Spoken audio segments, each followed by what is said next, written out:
کہ وہ کھانے کے بعد چند قدم پیدل چلے۔ یعنی کہ اگر آپ چاہتے ہیں کہ آپ صحت مند رہیں تو کھانا کھانے کے بعد چند قدم پیدل چلیں گے آپ، خواہ وہ 100 ہی قدم کیوں نہ چلیں، اور کھانے کے فوراً بعد نہ سوئیں، اس لیے کہ یہ چیز بہت زیادہ نقصان دہ ہوتی ہے۔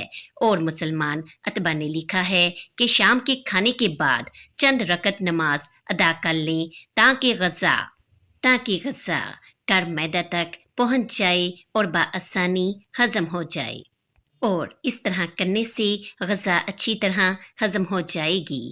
آپ صلی اللہ علیہ وآلہ وسلم کی ہدایت یہ نہیں کہ کھانا کھانے کے بعد پانی پی لیں کہ اس سے کھانا فاسد ہو جاتا ہے، بالخصوص جبکہ پانی بہت زیادہ گرم یا زیادہ ٹھنڈا ہو تو بہت زیادہ نقصان دہ ہوتا ہے۔ کسی شاعر نے کیا خوب کہا ہے، اشعار کا مفہوم: گرم و سرد کھانے کے بعد اور تمام میں داخل ہونے کے وقت پانی پینے سے پرہیز کرو۔ اگر تم نے اس سے صحیح معنوں میں پرہیز کر لیا تو جب تک تم زندہ رہو گے بیماری کا کوئی خطرہ لاحق نہیں ہوگا۔ اسی طرح ورزش، تھکن اور جمع کے بعد فوراً پانی کا استعمال کرنا اچھا نہیں ہوتا۔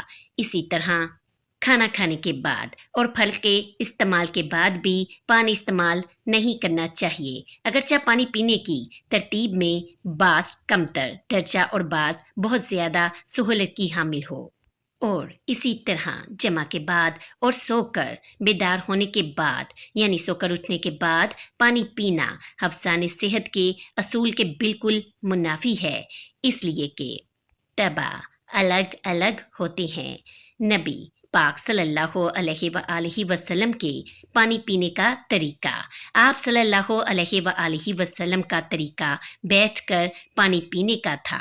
عموماً آپ صلی اللہ علیہ وآلہ وسلم کی عادت یہی تھی، اور آپ صلی اللہ علیہ وآلہ وسلم سے مروی حدیث صحیح میں ہے کہ آپ صلی اللہ علیہ وآلہ وسلم نے کھڑے ہو کر پانی پینے سے منع فرمایا، اور یہ بھی صحیح ہے کہ آپ صلی اللہ علیہ وآلہ وسلم نے کھڑے ہو کر پانی پینے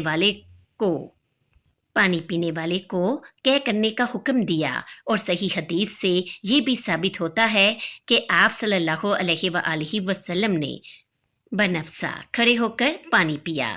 ایک جماعت نے اس حدیث کو ناسخ برائے نہیں مانا ہے، اور دوسری جماعت یہ کہتی ہے کہ اس میں یہ صراحت ہے کہ نہیں، تحریم کے لیے نہیں ہے، بلکہ صحیح بات کی طرف رہنمائی ہے اور کھڑے ہو کر نہ پینے کا حکم ہے۔ ایک دوسری جماعت نے بیان کیا کہ ان دونوں حدیث میں کوئی تعارض نہیں، اس لیے کہ آپ صلی اللہ علیہ وآلہ وسلم نے کسی خاص ضرورت کے تحت کھڑے ہو کر پانی پیا ہوگا۔ چنانچہ آپ صلی اللہ علیہ وآلہ وسلم آب زمزم کے پاس تشریف لائے، لوگ پانی پی رہے تھے، آپ صلی اللہ علیہ وآلہ وسلم نے بھی پانی پیا۔ آپ صلی اللہ علیہ وآلہ وسلم نے بھی پانی پینا چاہا۔ لوگوں نے آپ صلی اللہ علیہ وآلہ وسلم کے سامنے ڈول پیش کر دیا۔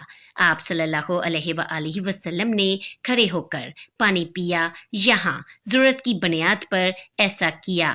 کھڑے ہو کر پانی پینے میں چند دشواریاں پیش آتی ہیں۔ پہلی دشواری تو یہ کہ اس سے پوری طرح آسودگی نہیں ہوتی، دوسری یہ کہ اس سے پانی معدہ میں اتنی دیر نہیں ٹھہرتا کہ جگر اسے دوسرے اعضاء تک ان کا حصہ پہنچا سکے، اور تیزی کے ساتھ معدہ کی طرف آتا ہے، جس سے خطرہ رہتا ہے کہ اس کی حرارت سرد پڑ جائے اور اس میں پیچیدگی پیدا ہو جائے اور زہری بدن کی طرف تیزی سے بلا رائد تدریج منتقل ہو جائے۔